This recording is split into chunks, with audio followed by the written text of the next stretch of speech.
Hello, thank you for listening. My name is Erich Brandt, and I want to tell you a story from a time when I was just 35 years old. Before the war, my world was built from paper and ink.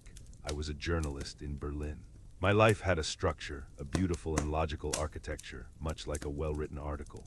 You begin with a strong lead, you build your case with facts, you support it with quotes, and you end with a conclusion that feels both inevitable and true.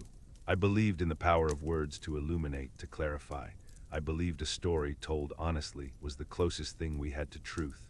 The war taught me the opposite. It taught me that the most powerful words are not the ones that reveal the truth, but the ones that build a more convincing lie. People think of espionage as a world of gadgets and violence. For me, it was a world of grammar, of syntax.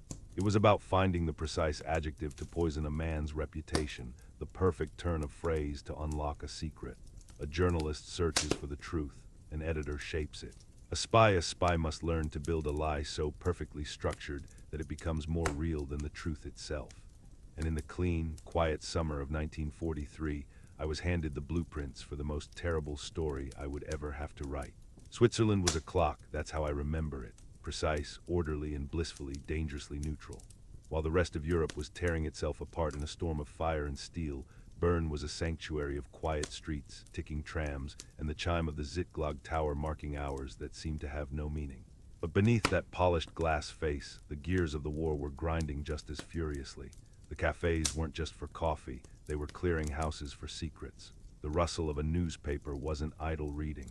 It was the exchange of a signal. My war wasn't fought in a trench. It was fought over an espresso, in the hushed lobby of a hotel, in the pregnant pause of a conversation. I was Abwehr, intelligence, Abteilung II to be specific. Sabotage and special tasks, a grand title for a man whose only weapon was his ability to make another man trust him. I reported to a man I knew only as the Colonel, a phantom who materialized in different cities, always in a different civilian suit, his face a bland mask that betrayed nothing. He found me in a small cafe off the Kramgas. The air smelled of roasted beans and damp wool. I remember the clink of his spoon against the porcelain cup. It sounded unnaturally loud in the quiet room. He didn't waste time with pleasantries. He slid a dossier across the table. It was heavy, bound in plain brown cardboard, not the cheap, flimsy paper of most field reports. This was quality, important. Operation Barclay, he said, his voice a low murmur that was swallowed by the cafe's gentle hum. The Allies are coming. They make no secret of it. The question is not if, but where. I opened the dossier. Inside, the pages were a masterpiece of deception. Maps of Sardinia and the Greek coast, marked with fabricated defensive positions. Transcripts of fake radio traffic between non-existent German divisions. A detailed order of battle for Army Group E in the Balkans, artificially inflated to look like the primary defense force of Festung Europa. It was a novel, a brilliant, intricate, compelling work of fiction. Every page was stamped with the meticulous obsession of German engineering. It was designed to be stolen, to be discovered, to be believed. The British have been creative, the Colonel continued, a flicker of something. Was it amusement? Respect in his eyes. They are floating rumors, planting their own little stories. They want us to believe they're aiming for Greece, a distraction. He took a sip of his coffee. We, however, know their true target is Sicily. My fingers, I noticed, were cold against the paper. Sicily, the logical point of entry, the soft underbelly Churchill was so fond of mentioning. So, the Colonel said, leaning forward slightly, the spell of his words weaving a cage around me. We will help them believe their own lie. We will give them this. He tapped the dossier. We will let them discover our plans to heavily reinforce Greece and Sardinia. We will make them think we have fallen for their ruse completely. Their own arrogance will be our greatest asset. They will see this, think they are outsmarting us, and sail with their entire invasion force straight into Sicily. He paused, letting the weight of it settle. Where Field Marshal Kesselring will be waiting for them with 3 Panzer divisions and the Hermann Göring Fallschirm-Panzerkorps.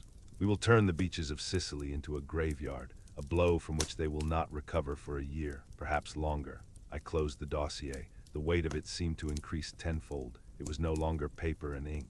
It was a tombstone for 10, 20, 50,000 men.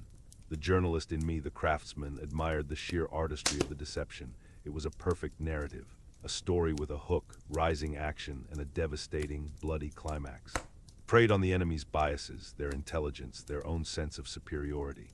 It was the most brilliant lie I had ever read.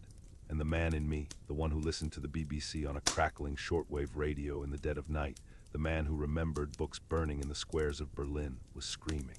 Your target, the colonel said, sliding a photograph across the table, is a Swiss diplomat, a man named Vogel. He has sympathies. He talks to the Americans. He fancies himself a player.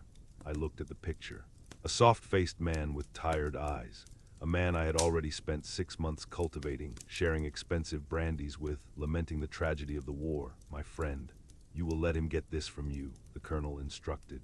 Make it seem like a triumph for him, a moment of weakness on your part, a drunken slip, a briefcase left unattended. Be creative, Brandt. You were a writer after all. Write him a good scene. He stood up, placed a few francs on the table, and walked away, disappearing into the midday crowd, leaving me with the book he had written and the order to publish it in blood. For 3 days I was paralyzed. I walked the clean streets of Bern, the dossier of physical sickness in my stomach. The clock tower chimed, indifferent. The Aar River flowed, green and cold, washing nothing away. My mind, the tool I had always relied on, was a broken machine. My thoughts were stripped gears, grinding uselessly.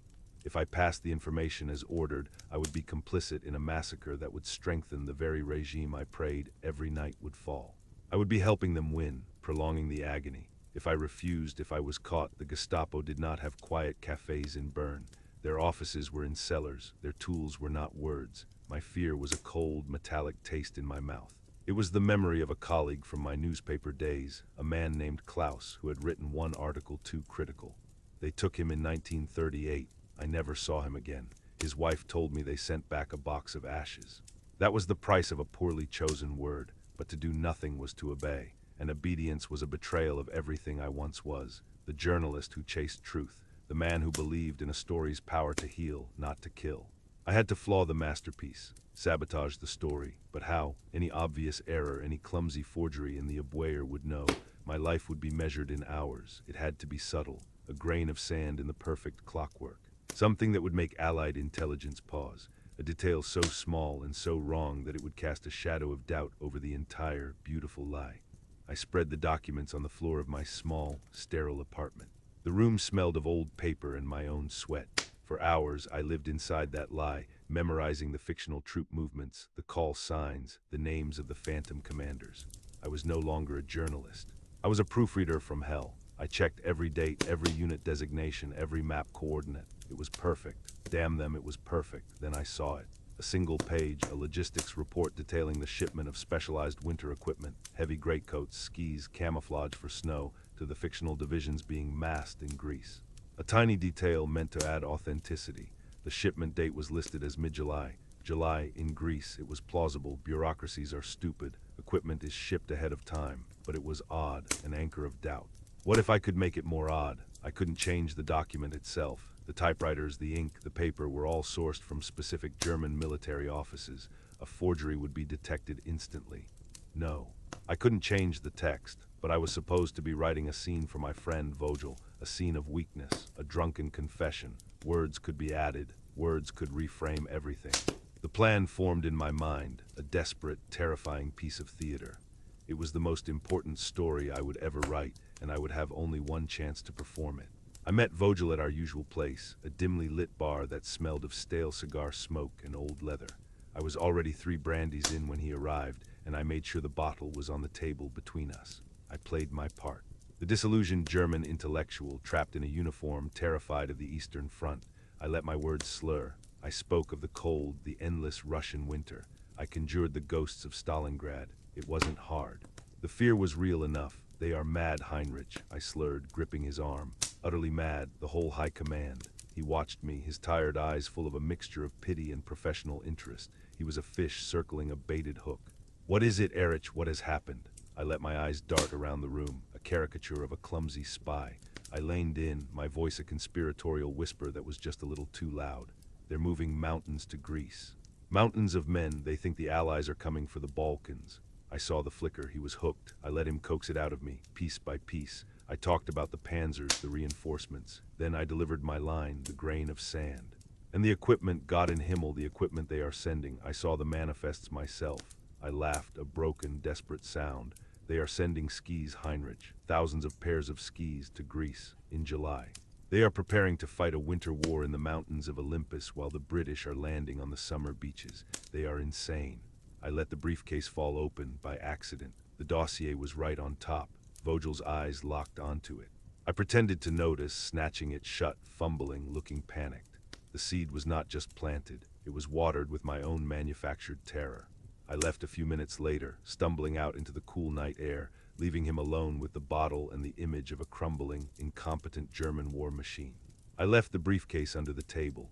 Walking back to my apartment, I was not drunk. I had never been more sober in my life. Every footstep on the cobblestones was an accusation. Did it work? Was it too much? Too obvious? Or was it too subtle, a whisper lost in the roar of the engines of war? I had no way of knowing. I had only the cold certainty that I was now a dead man walking. I had betrayed my masters, and I had used my friend. I was utterly, completely alone. Then came the silence, the waiting. For weeks, the world held its breath. Every knock on my door was the Gestapo. Every passing car held an executioner. I read the neutral papers, listened to the coded broadcasts. Nothing. The silence was a physical pressure crushing me. I had altered the story, but I had no idea how it would end. Then, on the 10th of July, the news broke like a fever. Operation Husky. The Allies had landed in Sicily. My first feeling was not relief. It was ice-cold terror. They had landed exactly where the colonel said they would. They had walked right into the trap. My sabotage, my clever little story about the skis, my desperate gamble, it had failed. I had failed. And the beaches of Sicily would be red with the blood of my failure.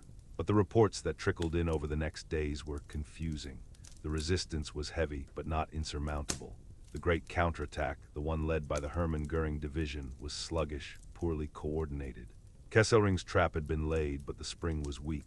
The Allies established a beachhead.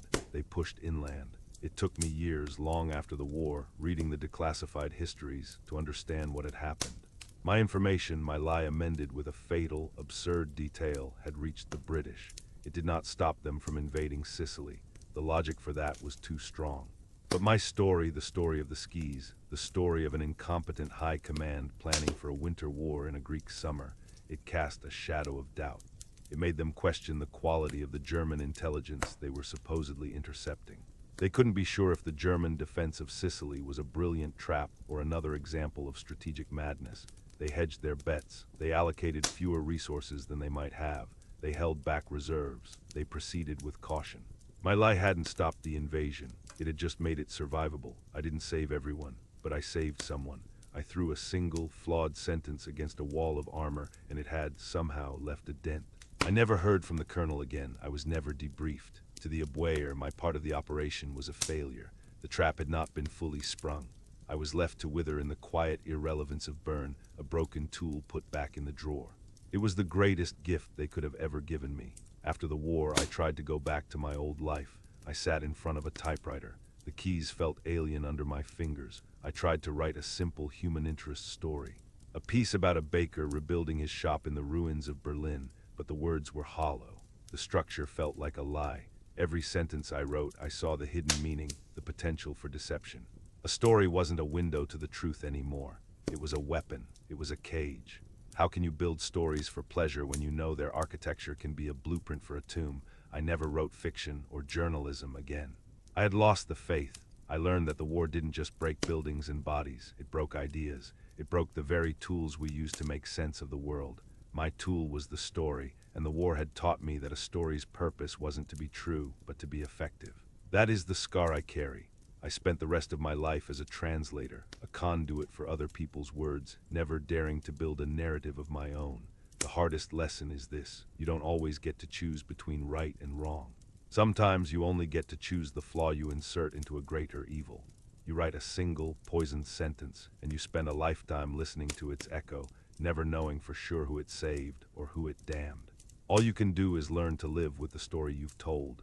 This memory is a piece of shrapnel I carry. It's heavy. Help me carry it. Subscribe and ensure these stories are never left to rust in silence.